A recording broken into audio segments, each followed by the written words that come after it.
thank you all once again for joining me on this journey towards resilience.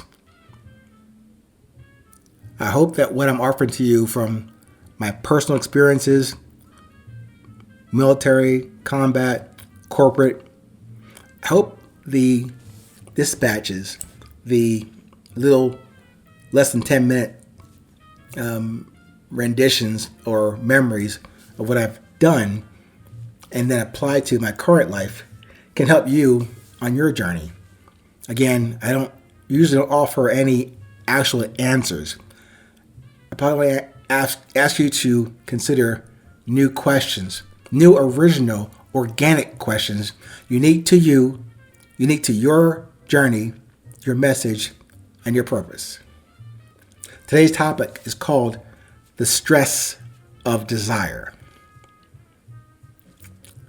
We'll probably get into other topics or other parts of this thing called stress of desire with terms like drive, patience, impatience, and something also I'll call as a subtext, the stress decision.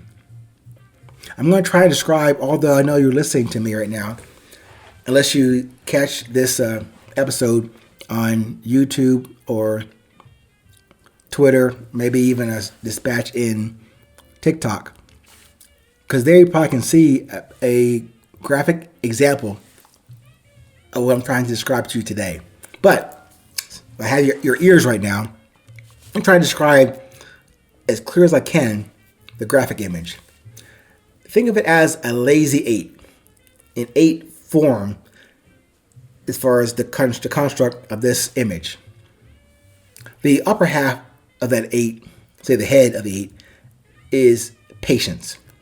The bottom of that 8 is called impatience.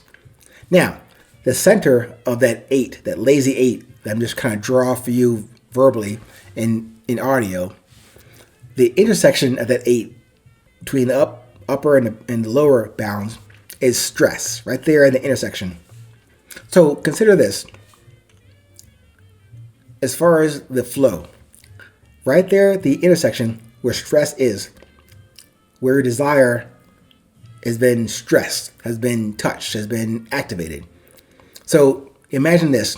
You move clockwise from the stress intersection up towards the top of that 8,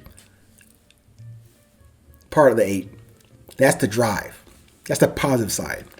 Now coming back down clockwise, you're coming back to stress. But before you get there, having addressed your patience and your drive, you have produced something at that top level of this graphic.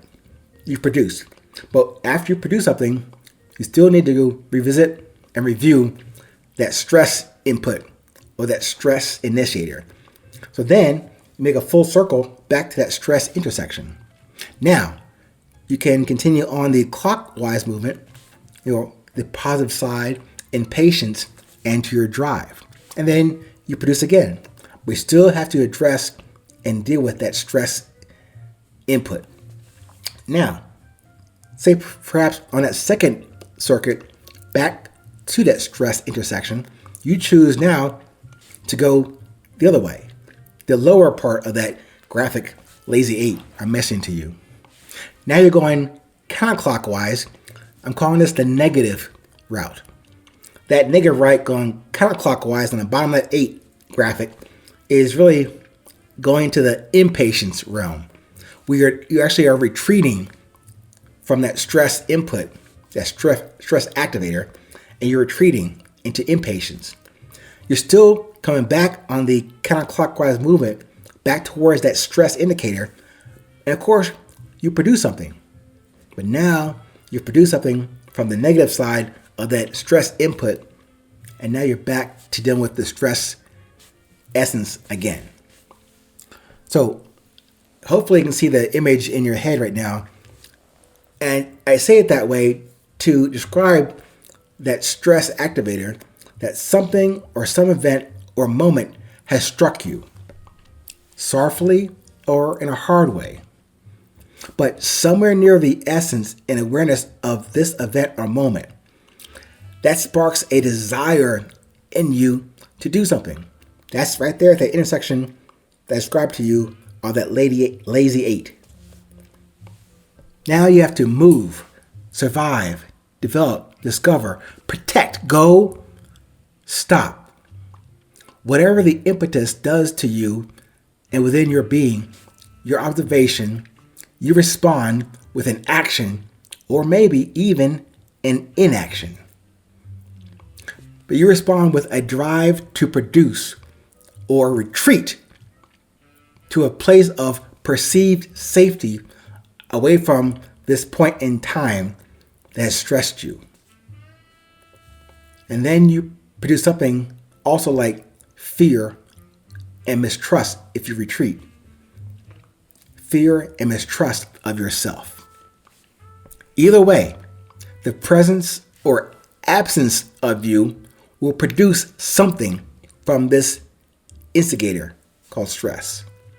And if you can imagine the graphic, that lazy 8, again, you can choose to go clockwise up to the top of that 8 graphic on the positive side of your drive and produce that way, or counterclockwise on the bottom part of that 8 into your impatience, into retreating, but you're still producing something. Whatever choice you decide on, that changing and evolving new stress input you must return to and deal with, to revisit another level of that similar stress and that similar part of your desire. Or a new version, a now version of that reassessment of that stress and your decision on that stress. And yes, that perfect process continues forward. There's no going backwards. It's going forward with or without your knowing self and your active participation.